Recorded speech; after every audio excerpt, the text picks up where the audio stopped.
Levítico capítulo 10, versículos 1 a 3.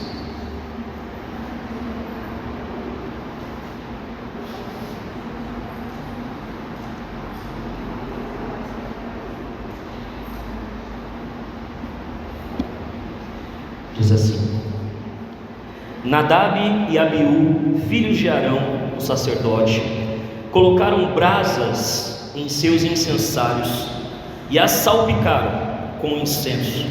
Com isso, trouxeram fogo estranho diante do Senhor, diferente do que ele havia ordenado.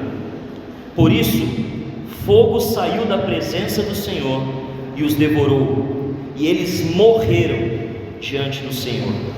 Então Moisés disse a Arão: foi isso que o Senhor declarou: mostrarei a minha santidade entre aqueles que se aproximarem de mim, mostrarei a minha glória diante de todo o povo. E Arão ficou em silêncio. Agora o verso 10 diz assim: façam distinção, é uma ordem direta, façam distinção entre o que é santo e o que é comum, entre o que é impuro e o que é puro. Pai, essa é a tua palavra, Senhor. Nós te agradecemos, Pai, por essa manhã. Obrigado, Deus, porque o Senhor nos permitiu ter saúde, força e paixão, Pai, suficiente para estar aqui. Fala conosco, Senhor. Abre o nosso coração. Abre, Senhor, os nossos ouvidos para que nós possamos te ouvir. Quebranta o nosso coração, meu Pai, diante da tua palavra e da tua majestade, que nós possamos diminuir para que o Senhor cresça, em nome de Jesus, amém. Amados, hoje nós vamos falar sobre fogo estranho. Nós vemos um momento muito complicado e muito sério, que nós precisamos estar alertas, vigilantes e principalmente quebrantados, para que nós possamos identificar dentro de nós coisas como nós vamos ver aqui. A verdade, irmãos, é que tem sido banalizado a vida com Deus, tem sido tratada a vida com Deus como algo comum, tratada a vida com Deus, as coisas do Senhor têm sido tratadas de qualquer forma, de qualquer maneira. Eu faço do jeito que eu quero, quando eu quero, como eu quero, mas como o Senhor disse, eu mostrarei a minha santidade em meio a esse lugar impuro. Quando nós falamos sobre altar, nós não falamos somente, não estamos falando na verdade sobre uma estrutura física, amém? Você pode chamar essa plataforma de altar, como a maioria das pessoas vão chamar, mas isso não é o altar espiritual, amém? Nós podemos nos reunir numa praça, podemos nos reunir em casas e haver um altar, porque o altar é o lugar da presença de Deus, é o lugar onde a presença de Deus é manifesta. E um ponto importante que nós precisamos entender é que o altar não tolera mistura, irmãos. Não aceita, o altar não aceita o profano em meio ao santo.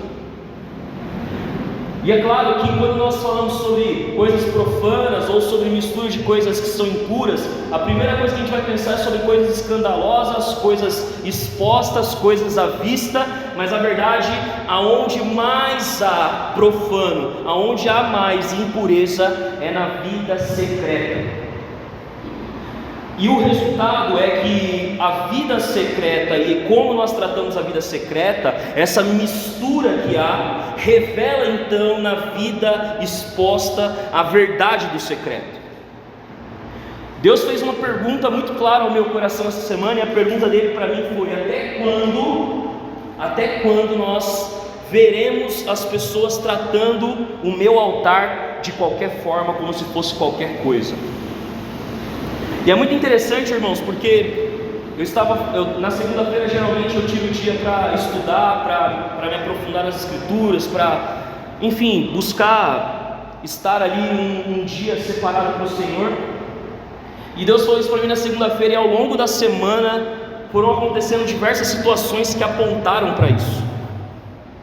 E é muito interessante quando Deus fala com você antes, quando Deus te revela algo antes, quando Ele aponta algo antes e você vê as coisas acontecendo. Então você acaba não sendo pego de surpresa, você acaba não sendo pego de calças curtas, né? E isso aconteceu essa semana. Deus foi trabalhando isso primeiramente no meu coração, e foi muito difícil essa semana, porque foi uma semana em que Deus realmente me apontou coisas dentro de mim que estavam sendo misturadas, mas Deus apontou isso para nós também como algo macro. O fato, irmãos, é que o altar, a presença de Deus, ele é um lugar de santidade, ele é um lugar de pureza, ele é um lugar de reverência, ele é um lugar de busca verdadeira. Por isso que nós não podemos olhar para o altar apenas para essa estrutura, porque senão nós vamos levar em consideração apenas quando nós estamos aqui em cima, amém?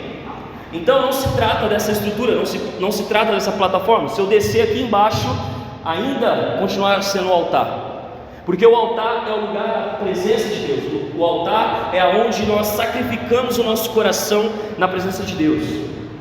Porque embora nós não sacrifiquemos mais animais, não sacrifiquemos mais ofertas como na antiga aliança, nós temos um sacrifício que é vivo, santo e agradável, que está lá em Romanos capítulo 12, versículo 2, 1 e 2, que vai falar sobre o sacrifício físico do nosso corpo como um sacrifício. Então nós somos o sacrifício, nós é que somos o sacrifício diante e sobre o altar de Deus. Em outras palavras, nós entramos na presença de Deus não como alguém privilegiado, mas como alguém a ser sacrificado. Estão compreendendo? Então veja, qual que é a realidade que nós estamos vivendo? A realidade é uma realidade em que a banalização das coisas e dos princípios de Deus apontam e revelam essa mistura. Então quando nós nos reunimos e temos dificuldade de orar por 15 minutos, por 20 minutos, isso só está revelando como o nosso coração, o nosso sacrifício está misturado, está impuro. Então nós precisamos compreender que nós não estamos sendo chamados, Deus não nos resgatou, Deus não nos salvou para que nós fôssemos a presença dele, para que de qualquer maneira a gente entre. E às vezes a gente confunde o fato com Deus ser Pai e esquecemos que Ele também é Deus. Amém? Então nós precisamos entender que o altar não tolera mistura, irmãos. O altar não tolera mistura. O capítulo 9, que é o capítulo anterior, ele traz o contexto dessa passagem. O capítulo 9 mostra Deus mandando fogo sobre o sacrifício do povo e aceitando o sacrifício do povo. Deus é quem envia o fogo, e muitas vezes nós acreditamos que nós é que trazemos o fogo. Nós tratamos na presença de Deus, fazemos tudo, trazemos o fogo, trazemos a lenha, mas esquecemos que quem manda o fogo é Deus. Quem recebe e aceita a nossa vida como sacrifício é Deus. E o que dá a impressão muitas vezes é que a gente entra na presença de Deus esperando que na verdade a gente aceite o que Deus vai fazer. Mas o capítulo 9, ele mostra o fogo como um sinal de aceitação de Deus. Deus recebe a oferta, consome a oferta, e esse sinal é um sinal de que ele havia recebido e perdoado os pecados daquele povo.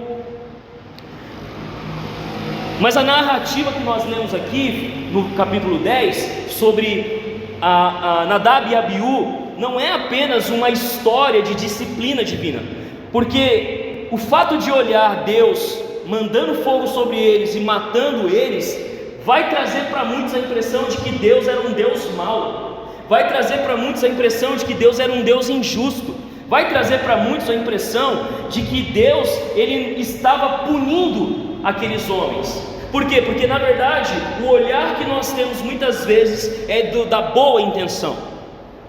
Nós temos um olhar sobre a boa intenção, irmãos, e às vezes tratar boa intenção é confundir boa intenção com vontade de Deus. Aqueles homens, eles são consumidos imediatamente, mas o que eles estavam fazendo? O que eles estavam fazendo? Eles estavam cometendo ali um pecado? Eles estavam em uma imoralidade? Eles estavam ali em adultério? Não, o que eles estavam fazendo? Entregando uma oferta, trazendo sacrifícios diante da presença de Deus. Mas na verdade, o que acontece com eles não é uma história de disciplina, Deus punindo eles, mas é um reflexo, um espelho espiritual do que aqueles homens viviam. Por que ali? Por que aconteceu isso com eles? Por que é um espelho espiritual? Porque reflete o que acontece quando o coração humano tenta tocar o sagrado sem reconhecer o peso da glória que envolve. O que tem a ver, na verdade, não é o fato do que ele estava fazendo, não é o fato dele estar entregando a oferta, mas é tentar tocar o sagrado sem reconhecer o peso que envolve estar no sagrado. Isso remete, irmãos, a uma vida revelada de um coração que está misturado com outras coisas. Então veja, aqueles homens, nós vemos aqui que eles são consumidos, e imediatamente Deus envia fogo e os mata. Quando que nós vemos algo semelhante acontecendo? Quando a arca da aliança é tocada de forma irreverente, nós vemos a mesma situação acontecendo. Mas aí, porque muitas pessoas vão dizer: nossa, que injusto, o homem tentou segurar a arca para ela não cair no chão, mas ele morreu.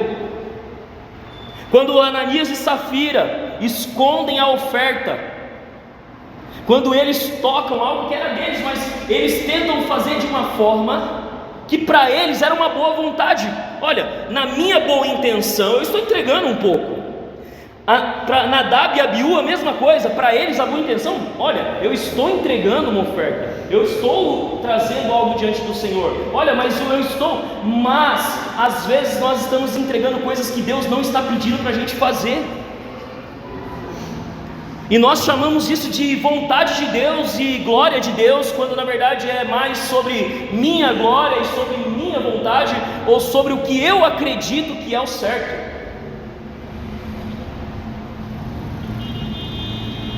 Quem eram esses homens? Eles eram sacerdotes, eles eram pessoas treinadas, consagradas, eles eram inseridos em um ambiente de revelação, mas também de responsabilidade. Amém? Porque eles eram pessoas que estavam ali todos os dias no templo, pessoas que tinham sido separadas para o serviço sacerdotal, preparados para manter o templo, para cuidar da casa de Deus.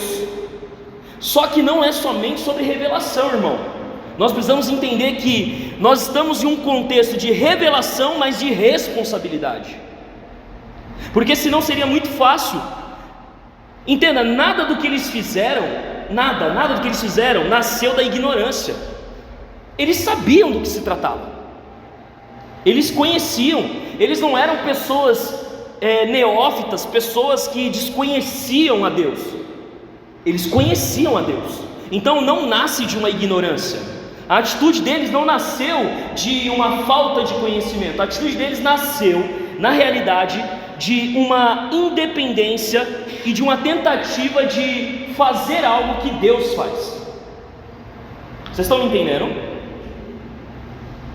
Então veja, essa atitude deles não tinha a ver com não conhecer as Escrituras, não tinha a ver com não ser discipulado, não tinha a ver com não conhecer o sacerdócio, não tinha a ver.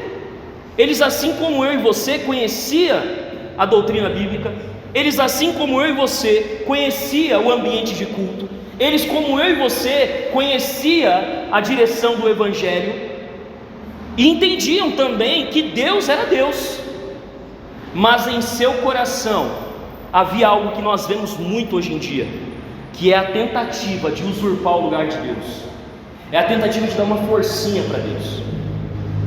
Então eu troco os processos, eu troco a fidelidade bíblica, eu troco a verdade bíblica, eu troco a reverência bíblica por aquilo que eu acredito que é o melhor. Por quê? Por que eu acredito que é o melhor?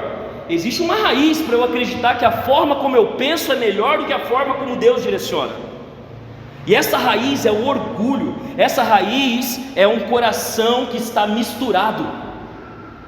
Irmão, eu vim aqui hoje para você para dizer que quando Deus falou isso para mim, cara, eu falei: Deus, pelo amor de Deus, Deus, pelo amor de Deus, pelo amor de você, me mostra, Deus, aonde o meu coração tem essas coisas.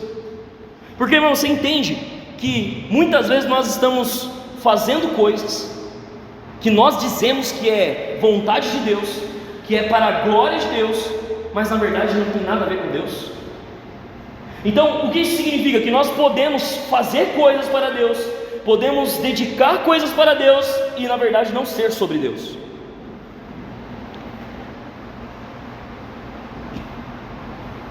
E então a gente vê uma expressão nesse texto, a expressão fogo estranho.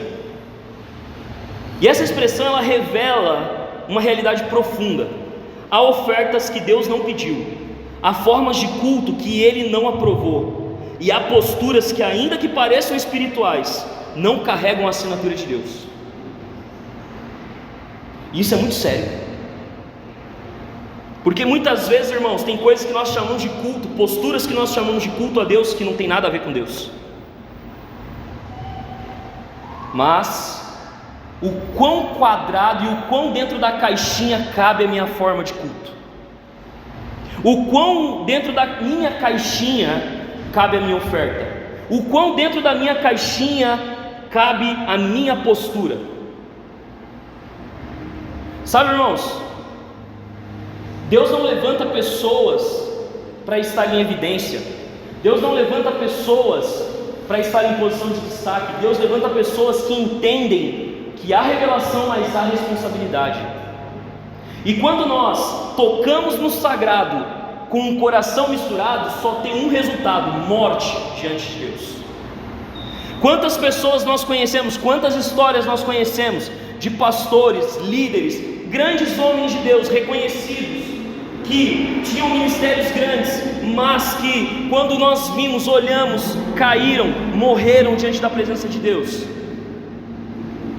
Quantos? Alguém aqui já viu histórias assim? Somente eu. Sabe por quê, irmãos? Porque na verdade a queda não nasce no extravagante, a queda nasce nos pequenos detalhes, nas coisas mais simples, nos princípios menores. A pergunta que nós temos que nos fazer hoje é: em que lugar eu estou nessa história? Qual é a realidade do meu coração diante daquilo que Deus está apontando? Porque hoje, irmãos, é difícil sentar e ouvir uma palavra que vai totalmente contra aquilo que eu acredito que é o certo. É muito difícil. Eu já começo a olhar, já começo a pensar: o que eu estou fazendo aqui? Já começo a pensar, não tem nada a ver. Tudo bem, mas será que nós não devemos analisar o nosso coração e procurar a realidade e a real intenção do nosso coração? Será que os nossos olhos não estão fechados para uma realidade muito mais profunda que nós não conseguimos compreender? Será que, como esses homens, nós também estamos dizendo que aquilo que nós estamos fazendo agrada a Deus, mas porque na verdade nos agrada? Será que nós não estamos tocando no santo, nós não estamos tocando naquilo que é santo de forma profana? Há algum tempo atrás eu falei em uma ministração que muitas vezes existe pecado na nossa santidade, porque nós temos muitas vezes uma postura de homens santos, de mulheres santas, mas na verdade não é a realidade do nosso coração. E não é a realidade do nosso coração não só porque nós não mudamos, mas também porque escondemos, porque nem para trazer isso à luz, nem para confessar o pecado, nem para poder buscar ajuda da liderança, nem para buscar auxílio pastoral a gente tem coragem e integridade. Por quê? Isso revela que o meu coração ele tem algo misturado. Então é muito mais fácil eu esconder o meu pecado e fazer de conta que está tudo bem, ninguém vai saber, mas existe alguém que sabe, e existe alguém que você pode morrer diante da presença dele. Porque os pastores não podem não saber, os líderes podem saber, o seu irmão pode não saber, mas existe alguém que sabe, e na verdade quem sabe é mais importante do que todos esses homens. Então, irmão, não se engane, não pense que o fato de nós estarmos no altar, ou estarmos na plataforma, ou estarmos cantando, pregando, evangelizando, não pense que isso é vontade de Deus, se não for vontade de Deus. Às vezes não carrega a assinatura de Deus. Tem posturas que a gente jura de pé junto, que é Deus me direcionando, mas não tem a assinatura de Deus. Carregado de boas intenções, eu tenho boas intenções. Só que aquela frase é mentirosa, tá, irmão? O inferno não está cheio de boas intenções, não, viu? Porque na verdade, quando a gente fala boas intenções, na verdade nem boa é, porque só há algo bom, que é Deus. Então, se não parte de Deus, já logo não é bom. E nós estamos aí, irmãos, prestes a entrar num próximo ano, uma nova estação. Deus está apontando, Deus está levantando pessoas, Deus está levantando uma geração forte, dedicada na palavra, uma geração que entende, tem um coração ensinável, que tem um coração que não é orgulhoso, que busca, confessa pecados, que ora, que jejua, que está disponível, que se entrega, que se dedica. E muitas vezes nós, que já estamos há muitos anos, estamos aí andando como se fosse só mais uma coisa comum. E nós não podemos, irmãos, como sacerdotes, olhar para fogo estranho no nosso meio e ficar como Arão, porque há um grande agravante nesse texto: Arão ficou em silêncio. Então há três pessoas que pecaram: Nadab, Abiú, porque tocaram nas coisas do Senhor de forma profana, e Arão, porque viu e ficou em silêncio. Então existe, irmãos, dentro de nós uma emergência de nós santificarmos as nossas vidas, mas também santificarmos o meio em que estamos. Você já viu quando você está num ambiente de trabalho, um ambiente de academia, um ambiente de casa, de família, de pessoas que não conhecem o Senhor ainda, como é difícil você ouvir certas coisas, você ouvir certas atitudes, ver certas coisas.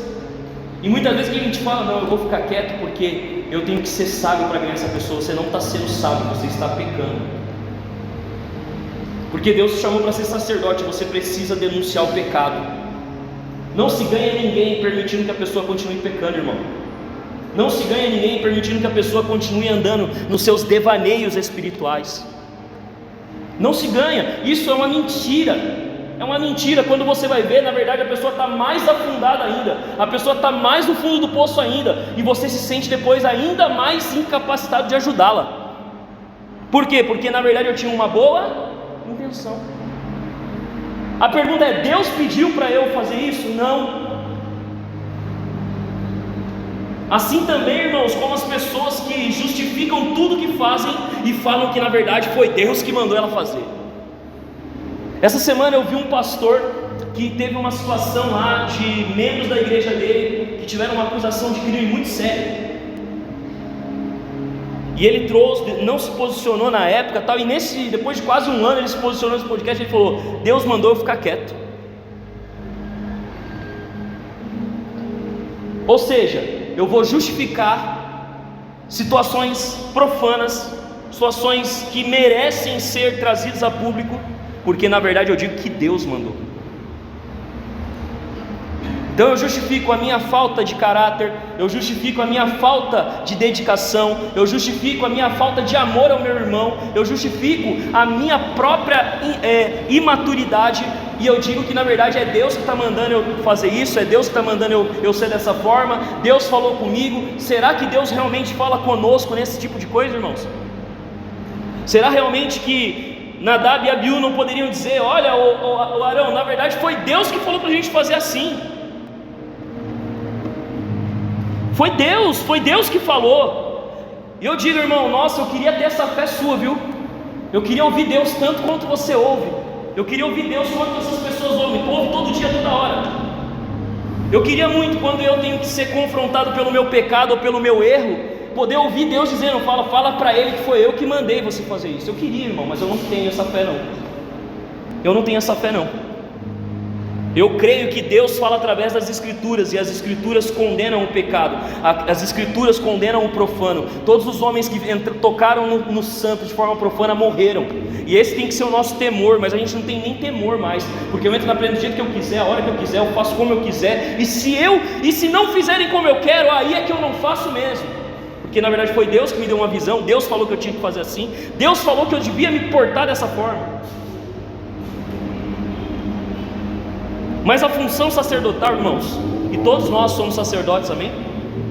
O sacerdote não é somente o pastor, não é somente quem lidera, não é. O sacerdote somos todos nós. Nós todos temos uma função: ter zelo pela presença de Deus. Todos nós devemos cuidar do altar de Deus. Mas ela não era uma função para uma criatividade humana. A função sacerdotal não é para que a gente seja criativo, invente novas coisas, novas revelações, novas formas. Não, a função sacerdotal era um lugar de encarnar a vontade de Deus. Era uma função no qual nós encarnávamos, nós temos que encarnar a vontade divina. Não tem a ver comigo, não tem a ver com a forma que eu penso, não tem a ver com como eu desejo, tem a ver com como Deus deseja. E onde que nós sabemos o que Deus deseja? Nas Escrituras. É só olhar para os princípios da Escritura. Você não precisa de guru, você não precisa de ninguém te dizendo o que você deve fazer. Se você tiver maturidade para ler as Escrituras, o seu coração vai ser transformado a ponto de você não ter essas dúvidas. Agora, enquanto nós não nos aprofundamos, não mantemos, não temos zelo pela presença de Deus, o que acontece? A gente vive em dúvida. Isso é pecado ou não é pecado? Beber é pecado ou não é pecado? Fumar é pecado ou não é pecado? Eu sair é pecado ou não é pecado? Eu ouvir música que não é de gospel é pecado ou não é pecado? E a gente fica nesse berçário, quando Deus está nos chamando para uma revelação mais profunda. Faça a minha vontade, mantenha a minha presença, seja um sacrifício diante do meu altar. Mas as nossas preocupações estão misturadas. As nossas preocupações será que eu vou ter um lugar de destaque? Será que eu vou ter uma voz para falar? Será que as pessoas vão entender o que eu estou dizendo? Será que as pessoas vão se comportar como eu quero? Não, a nossa preocupação tem que ser: será que nós somos sacrifícios vivos diante da presença de Deus? Porque nós podemos encher este lugar, irmãos, de pessoas, podemos fazer eventos, mas se nós fizermos isso e Deus não estiver pedindo para a gente fazer isso, sabe o que vai ser? Apenas mais um culto cheio.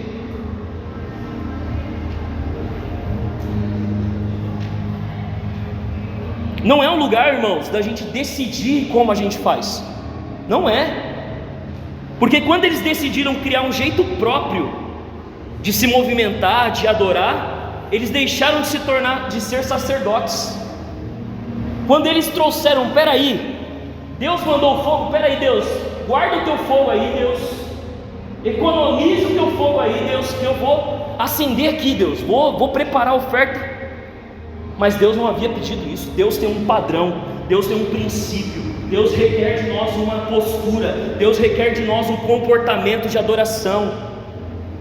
Nós aqui muitas vezes não queremos, porque estamos com fogo estranho no nosso coração.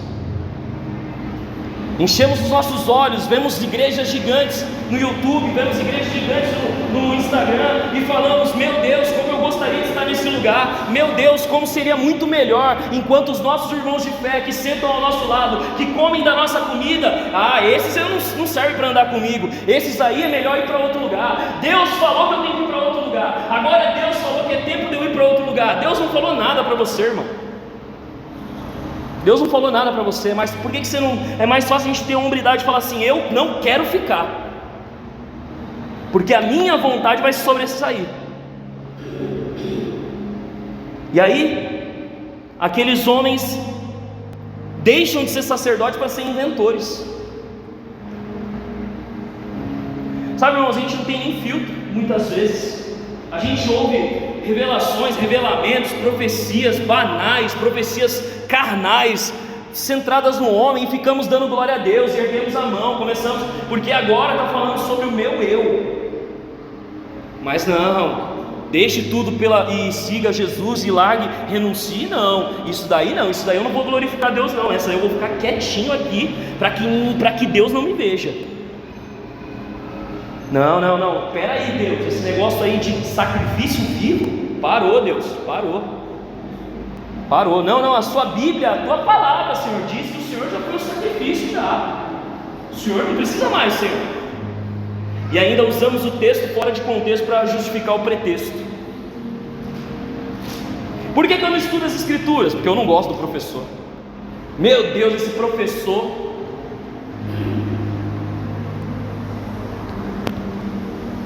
Nós temos curso aqui na igreja de escola bíblica, de teologia, mas muitas vezes nós não fazemos por quê? É só o Ari, é só o boss que está dando aula. Não gosto muito deles não. Vou procurar um professor que tem mais a minha cara.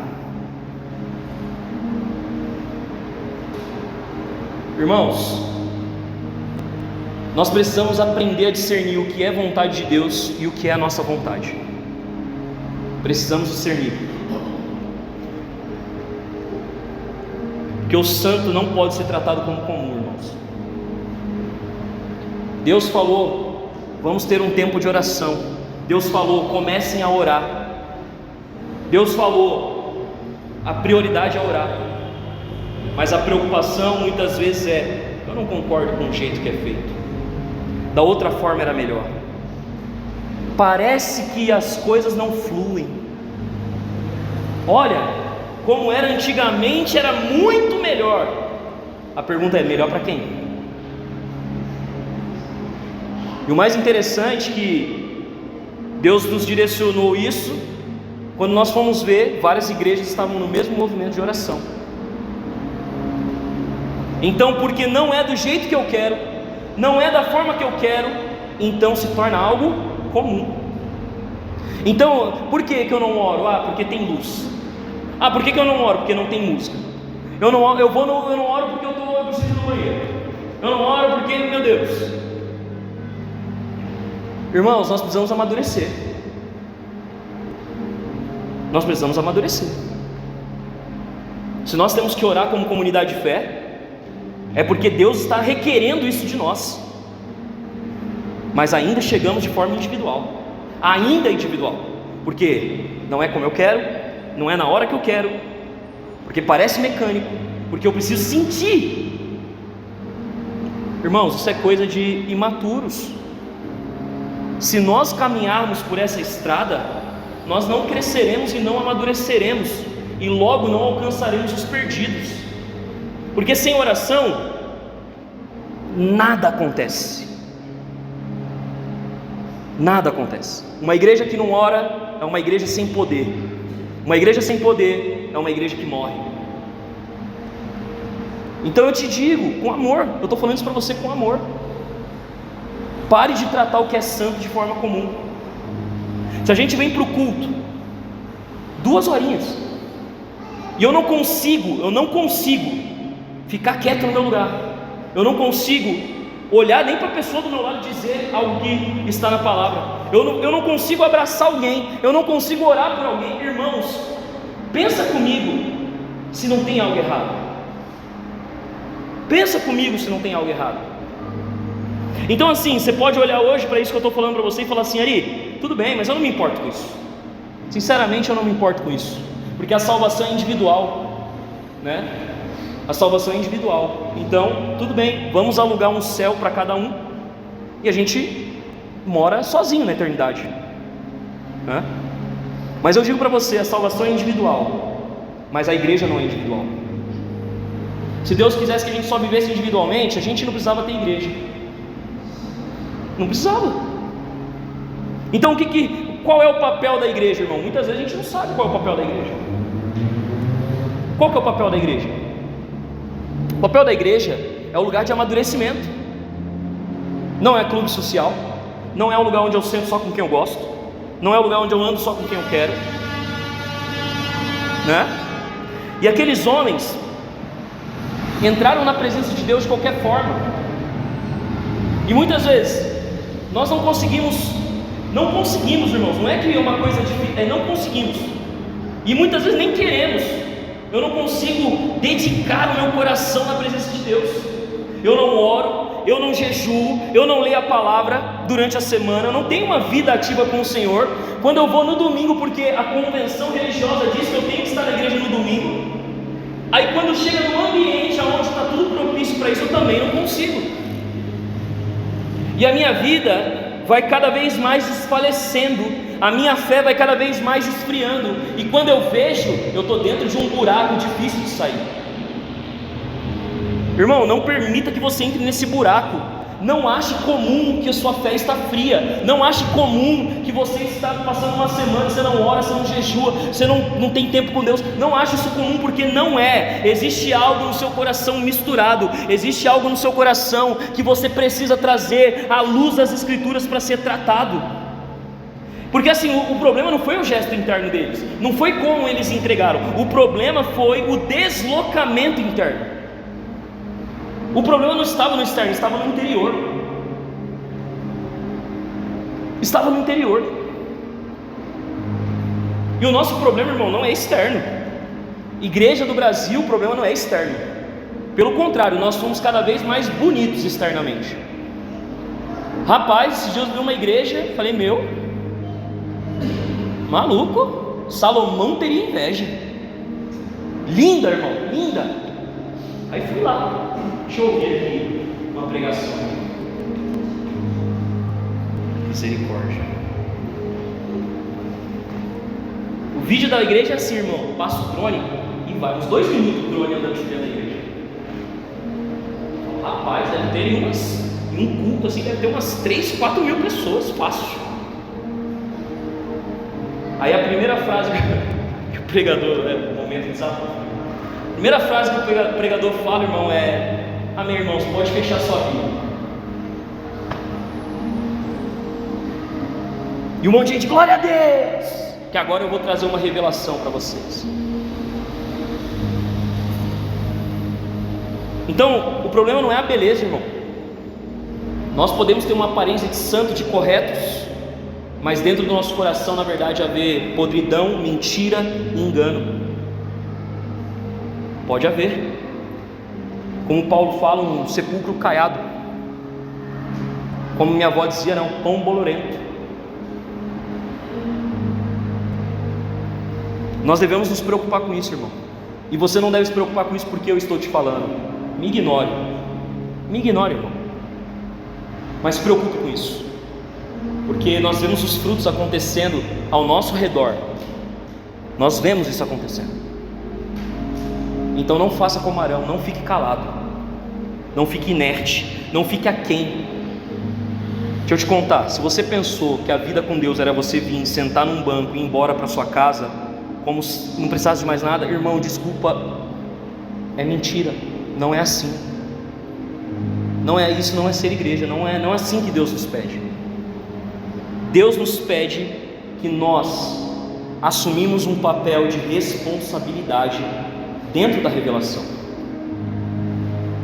Como assim, Ari? Qual que é a revelação? A revelação é para onde Deus está nos apontando. Amém? Essa é a revelação. Para onde Deus está nos apontando? Para onde Deus está nos levando como comunidade de fé? Para onde Deus está apontando a minha e a sua vida, o meu e o seu sacerdócio? Para onde Ele está apontando? Agora, você entendeu a revelação? Agora você precisa entender a responsabilidade. Irmão, porque não adianta você chegar, procurar as pessoas e dizer: eu acho que assim seria melhor, eu faria melhor, mas você não está fazendo, você não está participando. Então, é o famoso engenheiro de obra pronta. Irmãos, nós precisamos assumir responsabilidade, do mais novo ao mais velho. Precisamos assumir responsabilidade, porque muitas vezes a gente acaba entrando no automático e fala assim: vai ter alguém para fazer. Vai ter alguém para fazer. Com certeza o Anderson, se não tiver ninguém, vai sair da casa dele para fazer. E essa é a nossa segurança, né? Mas e se o Anderson não tiver um dia?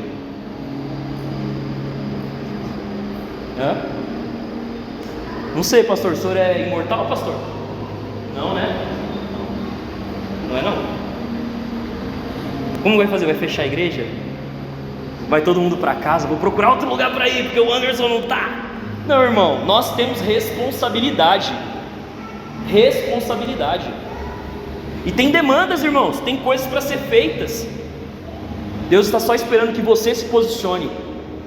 Deus está chamando a gente para se posicionar, para assumir a responsabilidade sacerdotal e dizer: o que precisa? O que precisa, pastor? Ó, gente, a gente só precisa de uma pessoa para recepcionar as pessoas ali. Pastor, eu vou. Não, mas não é o meu chamado. Quem disse? Irmãos,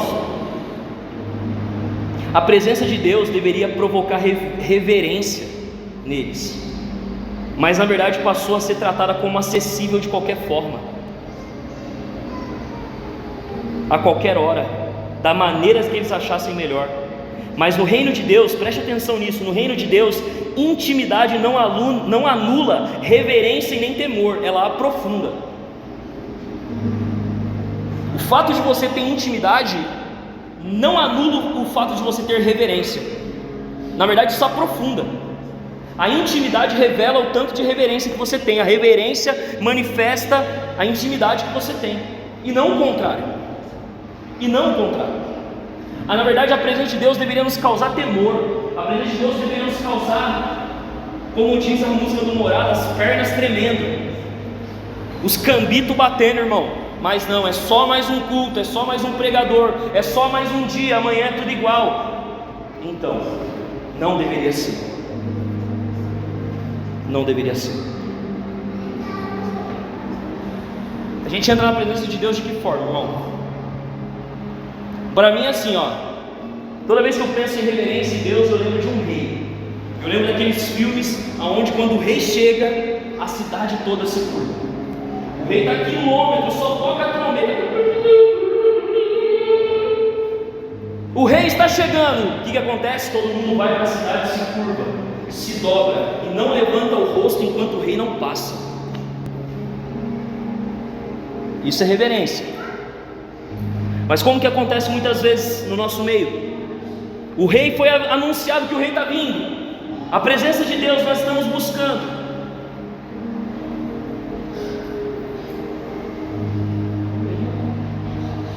Deixa eu ir no banheiro.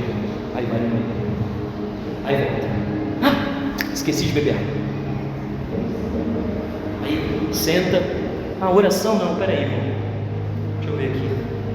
Ai meu Deus. Irmão, se nós não conseguimos estar na presença de Deus inteiramente, nós não somos um sacrifício. Não somos um sacrifício. E um dos grandes problemas é que as pessoas estão banalizando o culto. Um dos grandes problemas é que as pessoas estão banalizando o momento da palavra. As pessoas estão banalizando o momento da adoração, o momento da oração. Por quê? Porque está com o coração contaminado, está com o seu coração misturado com coisas, com pensamentos, com vontades, com ego. E nós precisamos ser um sacrifício diante da presença de Deus, para que Ele possa mandar o seu fogo sobre nós e aceitar-nos, nos aceitar a nossa adoração, aceitar a nossa vida como uma oferta que seja agradável a Ele. Mas a forma como nós entregamos a nossa vida revela as nossas reais intenções. E por isso a queda de Nadab e Abiú não foi um resultado de um Deus irado. Na verdade foi um resultado de um Deus amoroso. Não, Deus não mata eles porque Deus está virado. Deus mata eles porque Deus os amava. E o amor de Deus é justiça. Mas diante de um princípio imutável, e saiba, a vida do culto, a vida como sacrifício é um princípio imutável. Em outras palavras, irmão, você pode até ter a sua opinião sobre como você deve cultuar, mas a sua opinião não vale nada. Existe somente um princípio para cultuar a Deus: eu como um sacrifício inteiro sobre o altar. É mentira aí. A gente pode fazer por ordem cronológica ou numérica, você pode escolher. Isaac. Quem mais? Quantas pessoas da primeira igreja foram um sacrifício vivo? Jesus, Paulo, Pedro, os profetas sendo cerrados ao meio. Irmão, o evangelho não é essa conto de fadas não, irmão. É sacrifício, é vida é vida entregue. Deus não quebra princípios, irmãos. Onde há mistura, há interrupção da presença. Deus não quebra princípios, não quebra. O altar não queima qualquer fogo, apenas o que Deus acende. Entenda isso. Quando a gente se entrega, entra na presença de qualquer forma na presença de Deus, Deus não está recebendo, Deus não está ali, não há fogo, não há presença. Precisa estar inteiramente. Deus interrompe a sua presença aonde há fogo estranho. Deus interrompe o seu agir aonde há corações com fogo estranho. Por isso que nós vemos pessoas que externamente aparentam uma vida espiritual, mas quando nós menos esperamos, nós vemos essa pessoa caída, essa pessoa em pecado, em um escândalo. Por quê? Porque na verdade Deus não estava mais agindo, a presença de Deus estava interrompida enquanto houver um fogo estranho. E nós, irmãos, somos Arão nesse tempo. Não podemos olhar para o fogo estranho, não podemos olhar para as coisas que estão sendo feitas de qualquer forma e dizer, está tudo bem, Deus vai julgar, Deus vai fazer. Não, nós somos sacerdotes e nós nos levantaremos e diremos, ei, Senhor, nós não aceitamos esse tipo de entrega.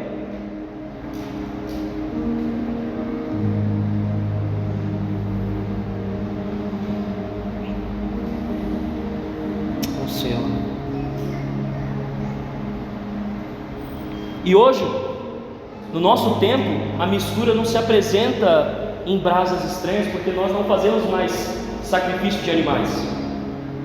Hoje, a mistura se apresenta num coração dividido. Não é sobre a forma, mas o interior. Então, irmão, eu não sei o que você vai fazer a partir disso, mas o que eu posso te dizer e te direcionar é: esquadrinhe o teu coração, se apresente diante do Senhor e peça para que Ele te mostre se há algum fogo estranho em seu coração.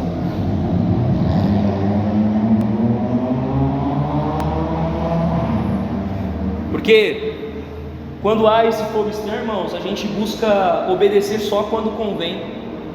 A gente busca obedecer ou servir só quem a gente quer, da forma como a gente quer. A gente busca a Deus quando a emoção permite, quando eu estou bem, quando a agenda está livre. A gente busca a Deus, então, olha, ontem, nossa, meu Deus, o culto acabou super tarde, o culto das crianças, e por conta disso, hoje é meu domingo. É justo que eu não venha. Não, olha, irmão, não, esse negócio aí de evangelismo não precisa,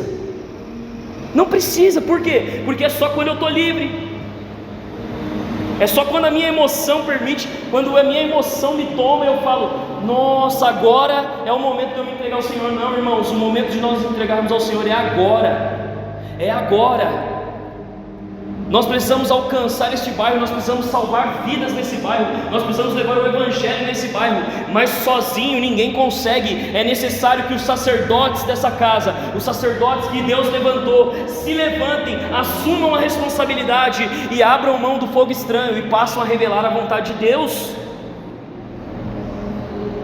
Porque muitas vezes a gente acaba maquiando a vontade própria com linguagem espiritual. A gente maquia, a gente transveste a nossa vontade, chamando isso de linguagem espiritual. Então, irmãos, é possível cantar, pregar, ajudar, organizar, liderar, e ainda assim eu apresentar um fogo estranho, se o que eu ofereço não nasce no coração de Deus, nasce só de um impulso. Porque não tem a ver com o que você faz, irmão, não tem a ver com o que você vai fazer, tem a ver com Deus está pedindo, Deus está me chamando, eu estou com meu coração alinhado ao Senhor, é a vontade de Deus.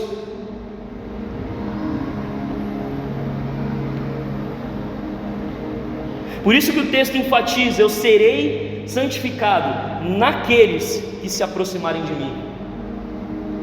Significa que Deus precisa de santificação? Não, irmãos. Significa que a presença de Deus santificaria aqueles que estavam próximos de Deus. Então muitas vezes nós não compreendemos o que é santidade. A palavra santidade, ela é ecletos, ou seja, separados, tirados de um lugar. Para estar separado, como que os sacerdotes eram? Os levitas, né? Que não era, levita não era quem cantava, levita é quem cuidava do templo.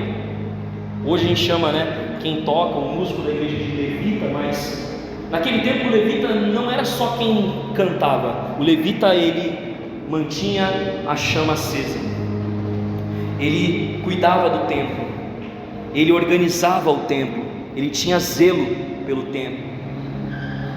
Então a nossa função não é por aquilo que nós achamos que devemos fazer, mas pela proximidade que nós temos do Senhor.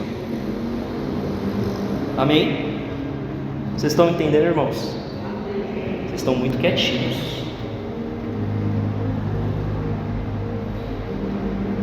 A resposta de Deus não foi contra eles, mas a favor da santidade.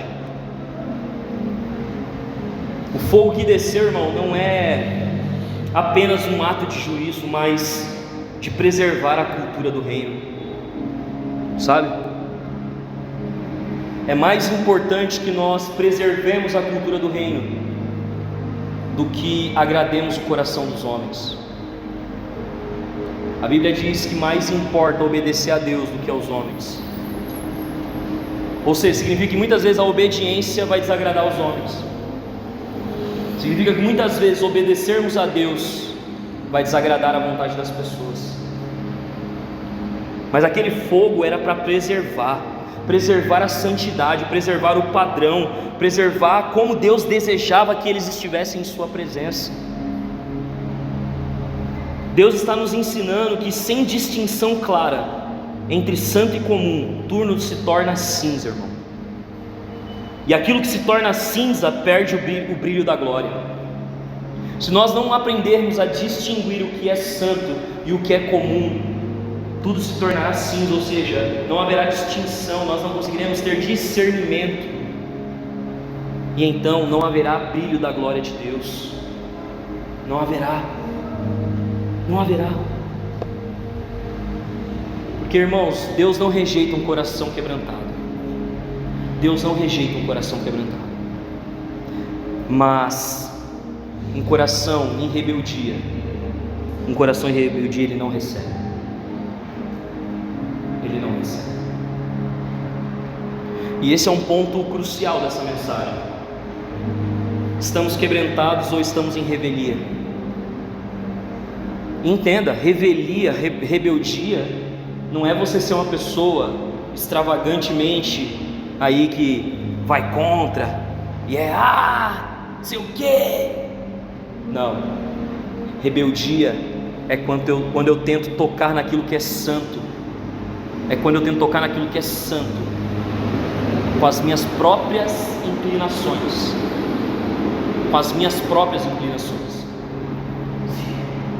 Sabe, irmão, se você tem o desejo de servir, Deus te chama para servir, amém, se posicione, mas não permita que isso seja a motivação do seu coração. Nós não servimos a Deus por conta das nossas inclinações, nós servimos a Deus porque nós somos um sacrifício vivo. Nós somos um sacrifício vivo. Irmão, a minha oração é para que você possa, em nome de Jesus, ser impulsionado a viver aquilo que Deus deseja para você. Existe algo que o Senhor deseja de você, existe algo que o Senhor tem preparado para você, uma missão, um contexto, uma vida de serviço que Deus tem preparado para você, mas muitas vezes nós não vivemos por um único motivo, porque nós não estamos com a inclinação e com o desejo correto.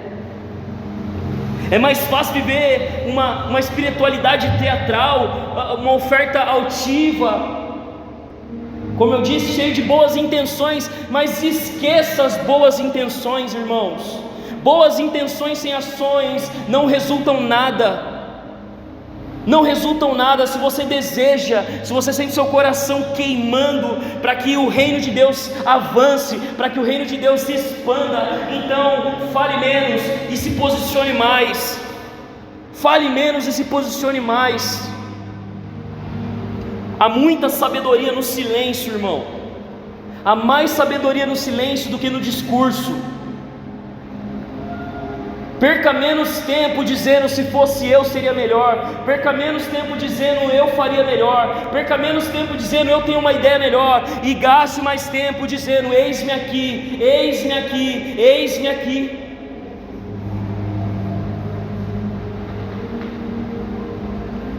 Mas o altar, irmãos, continua sendo o mesmo. Nós mudamos, mas o altar continua sendo o mesmo. Um ambiente de verdade e não de performance. É o mesmo altar, é a mesma presença. Deus não mudou, nós é que mudamos. Nós é que estamos mudando a forma correta de cultuar. E esse é um chamado de Deus para nós em arrependimento, como comunidade. Não somente para vivermos como o Senhor deseja, mas também para ser um sacrifício vivo na presença dEle. Um sacrifício vivo no altar. Então, irmão, proteja a cultura. Não deixe o santo ser diluído. Não trate o que é santo de forma comum. Não trate o que é santo de forma comum. Não trate o que é santo de forma comum. Eu sei que a cultura diz que o culto é só mais um ambiente de luzes, de música, um ambiente de comunhão, é um ambiente de bem-estar, mas não é, irmão. Não é. Não é. Porque a pergunta tem que ser: se nós arrancarmos essas paredes, se nós tivermos que ir para uma praça, se nós não tivermos microfone, se nós não tivermos guitarra, se nós não tivermos músicos, como que nós iremos estar na presença de Deus? Se o meu coração e o meu culto depende do que o contexto e o ambiente diz, não é culto. Não é culto, irmão.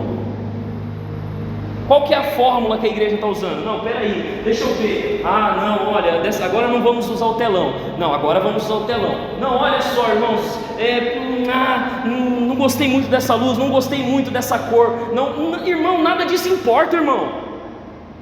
Vamos parar de perder tempo com essas coisas. O reino de Deus precisa de pessoas que assumem a responsabilidade além da revelação, que assumem o papel de muito mais do que dizer eu penso melhor, ir para as ruas e encontrar o perdido e dizer Jesus tem algo para você. Nós precisamos governar o que Deus nos deu com temor. Deus confiou em nossas mãos, irmãos, uma missão. Uma missão. Deus confiou em nossas mãos uma missão, e nós devemos governar essa missão com temor. Com temor. Não permita que o fogo da paixão seja substituído pelo fogo da vaidade. Não permita, irmão. Não permita. Se não houver amor, tudo é vaidade. Se não houver amor, tudo é vaidade. Se não houver amor nas nossas intenções, é vaidade. E amor, irmão, não é passar a mão na cabeça. Amor não é dizer sim para tudo. Amor é entender o que o Senhor requer de nós. Se a vontade do Senhor, o que o Senhor requer de nós, estiver de acordo com o seu posicionamento, glórias a Deus por isso. Mas se não estiver, irmão, desculpa. Nós, como cristãos maduros, não devemos dizer, tá tudo bem. Não, irmãos, não podemos permitir que haja fogo estranho em nosso meio. Nós devemos ser criteriosos com o que ouvimos, devemos ser criteriosos, irmãos, com o que ouvimos, com o que lemos, com quem falamos, o que absorvemos. Nós devemos ser criteriosos. Não devemos permitir que haja fofoca no nosso meio. Irmãos, defenda a cultura do reino. Chegou alguém para falar para você, irmão, em nome de Jesus, vai lá e resolva com ele. Só que se a gente ficar em silêncio, irmão, se alastra. Se alastra. E aí vira o quê? vira uma ferida no corpo de Cristo. Eu já vou encerrar. Fique de pé.